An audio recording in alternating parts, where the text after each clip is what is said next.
Canadian premiers meeting with Prime Minister Mark Carney in Saskatchewan today, and one of the big topics of discussion will be nation-building projects and how to protect Canada from U.S. economic attack. Our Glen McGregor is in Saskatoon for the day. Okay, Glen, the meetings are underway, conversations are happening. What's being discussed so far?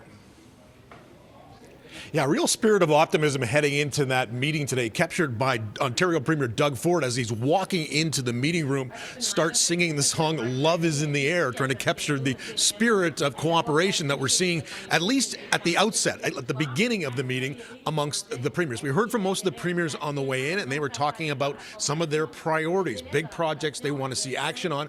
Mark Carney has asked every one of the premiers to give him a list of their priority projects, the so-called nation-building projects, things like pipelines. The big question mark, of course, is whether they can get agreement on all these things amongst the provincial premiers, because many of these projects, including pipelines, cross multiple provincial boundaries. The big problem with the west to east pipeline that Alberta and Saskatchewan would both really like to see is Quebec's history of resistance to this. They haven't wanted to do it in the past. There was a proposal a few years ago. It ultimately died. But Alberta Premier Danielle Smith today talking about a different project instead that would link up a port in British Columbia in the Prince Rupert area with oil supply from northern Alberta, from Edmonton and the oil sands, and also link it up to another port in Churchill, Manitoba, as a way of getting oil from Alberta to markets in Asia, as well as, crucially, markets in eastern Canada where that oil could be refined. Now, Smith saying she kind of wants to cooperate with partners who are willing to build these projects and doesn't want it to get hung up on a lot of back and forth like we saw in Quebec previously. But Mark Carney, listen to what he said at the beginning of the meeting, sort of capturing the spirit that he hopes is going to carry on over the next 5 hours of these meetings. This is what Mark Carney had to say launching this meeting today. Working very much in partnership around this table in terms of our priorities and how we're defining it, but also taking matters very much into our own hands. And that's what this meeting is about, building a stronger Canadian economy, building one Canadian economy.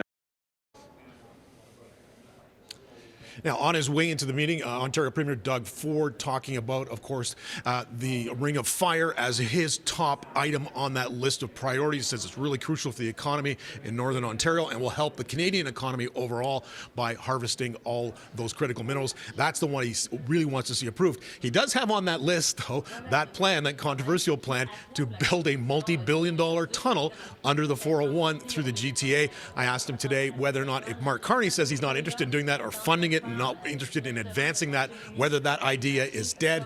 Doug Ford saying no, absolutely, he's committed to doing that at some point, but it doesn't look like that's going to be something that's coming out of this. The other issue, of course, are these interprovincial trade barriers. Ford yesterday signing a memo of understanding with Saskatchewan Premier Scott Moe to allow free trade between Saskatchewan and Ontario. Ford has signed a bunch of these deals with other provinces and territories. Only still waiting to sign one with Quebec and British Columbia. Expect that to happen pretty quickly. This is what Mark Carney sees as a real key to stimulating the Canadian economy, is knocking down these trade barriers, allowing for the free flow of goods. We heard complaints about people who can't buy beer from brewed in Alberta or wine brewed in BC. In some provinces. So we want to see those kinds of tariffs knocked down, but also crucially to allow people to work in different provinces with professional accreditation, nurses, engineers, construction workers. That's a real key, according to Carney, to getting the economy stimulated. We'll see over the next 5 hours, Mel and Fiza, what comes out of this, but it sounds like, at least going in, there was a spirit of cooperation and, as Doug Ford expressed with his little song, a lot of optimism. All right, Glen McGregor in Saskatoon. Thanks so much.